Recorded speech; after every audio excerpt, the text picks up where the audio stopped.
America के राष्ट्रपति Donald Trump के सुर इतने ज्यादा बदल गए हैं कि अब उन्होंने ईरानी प्रशासन का, ईरानी सरकार का शुक्रिया अदा किया है। जो डोनाल्ड ट्रंप 2 दिन पहले ईरान के ऊपर मिसाइलें ताने हुए थे, ईरान के ऊपर हमला करने की लगातार धमकी दे रहे थे, अब वही डोनाल्ड ट्रंप थोड़ा सा बदले बदले नजर आ रहे हैं और ईरान का शुक्रिया अदा कर रहे हैं। क्यों किया है शुक्रिया अदा, क्या है इसके पीछे की वजह और अब क्या हालात हैं मिडिल ईस्ट के, अमेरिका क्या रुख अपना रहा है, सारी चीजें इस वीडियो में बहुत डिटेल के साथ आप लोगों को बताऊंगा। साथ ही साथ गाजा को लेकर भी एक टीम बनाने की कोशिश एक बार फिर से डोनाल्ड ट्रंप ने की है। गाजा का फ्यूचर क्या रहेगा, इस पर भी थोड़ी सी बात करेंगे। और भी कुछ खबरें हैं, तमाम खबरों पर एक नजर डालने की कोशिश करेंगे, इसलिए वीडियो में आखिर तक बने रहिएगा। लेकिन सबसे पहले बात अपने देश की राजनीति से जुड़ी एक खबर पर कर लेते हैं, क्योंकि इस तरह की खबरें कहीं ना कहीं मुसलमानों को जानना बहुत ज्यादा जरूरी है। आप तो जानते ही हैं कि हमारे देश के अंदर राजनीति में मुसलमानों का एक बहुत बड़ा रोल है। कहीं पर भी किसी भी तरह का कोई भी चुनाव होता है तो नजर मुस्लिम वोटर्स पर होती है कि आखिर मुस्लिम वोटर्स जाएंगे किधर। आप तो जानते ही हैं देश के अंदर एक ऐसा भी माहौल बना दिया गया है तमाम विपक्षी पार्टियों की तरफ से कि मुसलमानों को सिर्फ और सिर्फ बीजेपी को हराना है, चाहे फिर उन्हें वोट किसी को भी देना पड़े। और इसी का फायदा उठाते हुए जो और पार्टियां हैं, वो पार्टियां अब तक मुसलमानों का वोट लेती चली आई थी। असदुद्दीन ओवैसी जो मुस्लिम वोटर्स के दम पर ही हर जगह चुनाव लड़ते हैं, देश की एक मुस्लिम पार्टी के तौर पर अपनी पहचान बना रहे हैं, तो अब मुसलमानों का समर्थन भी उनको मिलना शुरू हो चुका है। हालांकि अभी भी जो मुसलमान बीजेपी के अलावा दूसरी पार्टियों से जुड़े हुए हैं, जिनके दिमाग में यह चीज है कि बीजेपी को हराना है, चाहे फिर वो किसी भी पार्टी को वोट देना पड़े, वो मुसलमान अभी भी असदुद्दीन ओवैसी को सपोर्ट ना करके उन लोगों को सपोर्ट कर रहे हैं और ओवैसी को बीजेपी की बी टीम बता रहे हैं। जितना ज्यादा ओवैसी का विरोध किया जा रहा है, उतने ज्यादा लोग मुसलमान ओवैसी के साथ जुड़ते चले आ रहे हैं। बिहार के अंदर भी आप लोगों ने देखा कि कांग्रेस जैसी पार्टी से भी अच्छा प्रदर्शन एमआईएम ने किया बिहार में। फिलहाल मुंबई बीएमसी का चुनाव हुआ, कल रिजल्ट आया और मुंबई बीएमसी का चुनाव देश का एक बहुत बड़ा चुनाव माना जाता है।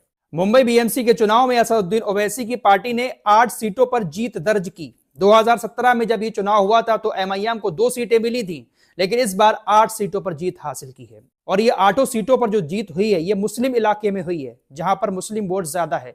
19 से 20% बीएमसी चुनाव में मुसलमान वोट डालते हैं। अब तक मुसलमान बीजेपी को वोट नहीं देकर उद्धव ठाकरे की शिवसेना को दिया करते थे, या समाजवादी पार्टी भी वहां पर लड़ती है, एनसीपी जिसके नवाब मलिक नेता हैं, ऐसी पार्टियों को वोट दिया करते थे। लेकिन इस बार किसी भी पार्टी को वोट नहीं दिया मुसलमानों ने, ज्यादातर वोट जो है वो ओवैसी को मिला है। 2 सीटों पर अब तक जीते हुए थे, लेकिन अब 8 सीटों पर जीतकर ओवैसी के प्रत्याशी बीएमसी चुनाव में अपना कब्जा जमा चुके हैं। हालांकि जो रिजल्ट है वो बीजेपी के पक्ष में गया है। अब यहां पर भी कुछ लोग ओवैसी को ही कह रहे हैं कि ओवैसी की वजह से बीजेपी जीत गई।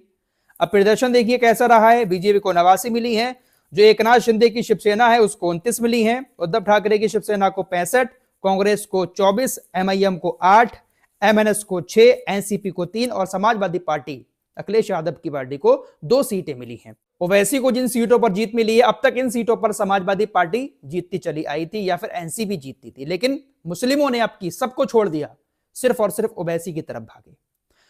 आने वाला जो उत्तर प्रदेश का चुनाव है विधानसभा का, दोस्तों इस विधानसभा के चुनाव में भी बहुत बड़े उलटफेर होने जा रहे हैं। यह हकीकत है दोस्तों। इस बार मुसलमान भले ही कितना भी बीजेपी को हराने के लिए कांग्रेस का साथ दें, समाजवादी पार्टी का साथ दें, लेकिन अब की इन पार्टियों से अलग हटकर मुसलमान एमआईएम के साथ भी जरूर जाएगा। अगर एमआईएम को गठबंधन में ये लोग शामिल नहीं करते हैं तो इन पार्टियों को मुस्लिम वोटर्स का बहुत बड़ा नुकसान हो जाएगा, जैसा बिहार के अंदर हुआ। देखिए एक बार फिर से मैं आपसे कहना चाहूंगा कि मैं असदुद्दीन ओवैसी का हिमायती नहीं बन रहा हूं, ना मैं उनको सपोर्ट कर रहा हूं। मैं सिर्फ ये बताने की कोशिश कर रहा हूं कि अगर एक मुस्लिम लीडर आपके गठबंधन में शामिल होना चाहता है, कुछ सीटों पर चुनाव लड़ना चाहता है, तो आप उसको जगह क्यों नहीं देते हैं? क्यों उसके ऊपर आपने बीजेपी की बी टीम का टैग लगा दिया है? बिहार के अंदर भी कहा था ओवैसी ने कि मुझे गठबंधन में शामिल कर लो, मैं कुछ सीटों पर चुनाव लड़ूंगा, लेकिन गठबंधन में शामिल नहीं किया गया। इससे पहले जो यूपी का चुनाव हुआ था उसमें भी शामिल नहीं किया गया और आने वाले यूपी के चुनाव में भी शायद ये लोग ओवैसी को गठबंधन में शामिल ना करें। जब भाई आप शामिल नहीं करोगे, सबका अधिकार है चुनाव लड़ने का, वो तो चुनाव लड़ेंगे और जीतने के लिए फिर उन्हें कुछ भी करना पड़े, मुस्लिमों का वोट कहीं से कहीं पर भी काटना पड़े।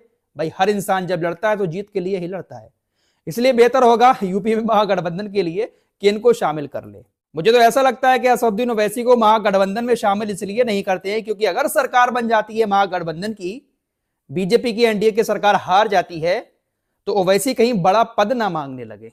इनको इस बात का शायद डर होगा क्योंकि बंदा काबिल है, कहीं उप मुख्यमंत्री का पद ना मांगने लगे। तो जो बड़े बड़े नेता हैं, जो चेहरे हैं, अपने आप को समझते हैं, उनकी तो वैल्यू गिर जाएगी ना। शायद हो सकता है इसलिए शामिल ना करते हो। फिलहाल मिडिल ईस्ट की तरफ चलते हैं। अमेरिका पूरा हमला करने के लिए तैयार था ईरान के ऊपर, लेकिन हमला टाल दिया गया है। खबरें ऐसी आ रही हैं कि ये जो हमला टाला गया है वो सऊदी अरब, तुर्की और कतर की वजह से टाला है, क्योंकि इन तीनों देशों ने अमेरिका से साफ मना कर दिया कि आप ईरान के ऊपर हमला करने के लिए हमारे एयर स्पेस का इस्तेमाल नहीं करेंगे। इन तीन देशों के प्रेशर की वजह से अमेरिका ने अपना हमला टाल दिया, ऐसी खबरें चल रही हैं। अब यहां से दो चीजें निकल के आती हैं कि अगर मिडिल ईस्ट में अमेरिका अपनी पकड़ मजबूत कर रहा है तो उसके पीछे ये अरबी देश ही हैं। अगर अरबी देश चाहें अपने एयर स्पेस का इस्तेमाल ना करने दें, क्योंकि अमेरिका बहुत दूर बैठा हुआ है मिडिल ईस्ट से। मिडिल ईस्ट में कुछ भी करता है अमेरिका तो उसका साथ ये मिडिल ईस्ट के अरबी देश देते हैं।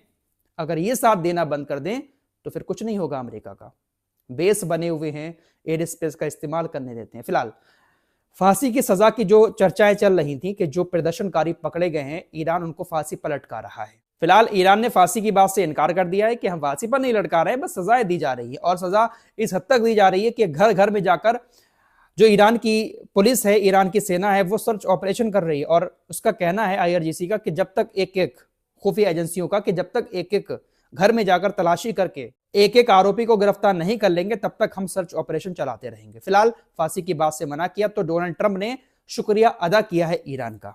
सोशल मीडिया पर डोनाल्ड ट्रंप ने लिखा कि 800 से ज्यादा लोगों की फांसी टलना एक अच्छी बात है। उन्होंने इस बात के लिए ईरान प्रशासन का, ईरानी शासन का शुक्रिया अदा किया। ईरान के अंदर किसी को फांसी दी गई है, ऐसी घटना अभी तक कोई सामने तो नहीं आई है, लेकिन अमेरिका में मौजूद एक गैर सरकारी संगठन HRANA इसने कहा है कि ईरान ने पिछले 2 हफ्तों में 52 कैदियों को फांसी दी है, जिसमें से 5 से 14 जनवरी को फांसी दी गई है। अमेरिका के अंदर बैठा हुआ एक संगठन जो गैर सरकारी संगठन है वो इस तरह का दावा कर रहा है, जबकि मीडिया को पता ही नहीं है कि फांसी दी गई है।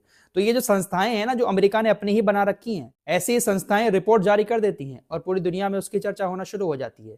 दुनिया में सबसे गरीब देश कौन है, दुनिया में सबसे ताकतवर देश कौन है, कहां पर सबसे ज्यादा भुखमरी है, ये सारी चीजें जो डिसाइड करती हैं वो अमेरिका के अंदर बैठी हुई संस्थाएं ही हैं। तो अमेरिका को तो टॉप पर वैसे ही होना है। फिलहाल गाजा की तरफ चलते हैं। आपको याद होगा कि गाजा के अंदर जब सीजफायर हुआ था तो 20 पॉइंट लेकर आए थे डोनाल्ड ट्रंप।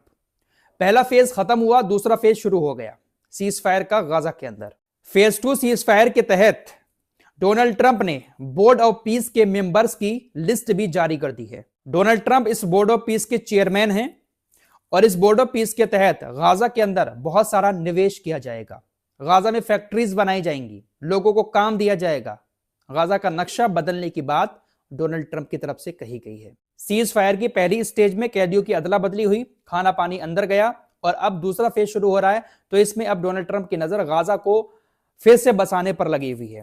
बहुत सारी योजनाएं वहां पर लागू की जाएंगी, सुरक्षा का इंतजाम किया जाएगा, डोनाल्ड ट्रंप का ऐसा कहना है। और बहुत सारी फैक्ट्रीज बनाई जाएंगी, बिजनेसमैन वहां पर पहुंचेंगे, एक अलग ही नक्शा बनाया जाएगा गाजा का। और आप समझ सकते हैं कि जब इस तरह से एक अलग नक्शा बनाया जाएगा, यह भी कहा जा रहा है कि गाजा को इस तरह से बनाया जाएगा कि एक टूरिस्ट प्लेस बन जाए। तो जब ये सब कुछ होगा अमेरिका की तरफ से, तो जाहिर सी बात है वहां पर चलेगी किसकी? अमेरिका और इजराइल की। हथियार के दम पर ना सही, दुनिया की नजर में अच्छा बन के गाजा को कहीं ना कहीं अपने कंट्रोल में ये लोग अब करना चाहते हैं और कर ही चुके हैं लगभग। जैसे ग्रीनलैंड की बात चल रही है, ग्रीनलैंड को अमेरिका अपने में शामिल करना चाहता है। कनाडा ने साफ तौर पर कह दिया है कि हम ग्रीनलैंड को अमेरिका का हिस्सा नहीं बनने देंगे। अब डोनाल्ड ट्रंप ने दुनिया के तमाम देशों को धमकी दे दी है कि कोई भी अगर ग्रीनलैंड के सपोर्ट में आता है तो उसके ऊपर डबल टैरिफ लगा दूंगा। तो इस तरह की बचकानी बातें, इस तरह की हरकतें डोनाल्ड ट्रंप की तरफ से की जा रही हैं। देखते हैं कि डोनाल्ड ट्रंप इस दुनिया में और क्या क्या करेंगे। इस रिपोर्ट में इतना ही, कुछ और खबरों के साथ फिर हाजिर होऊंगा। अपना ख्याल रखिएगा। अल्लाह हाफिज।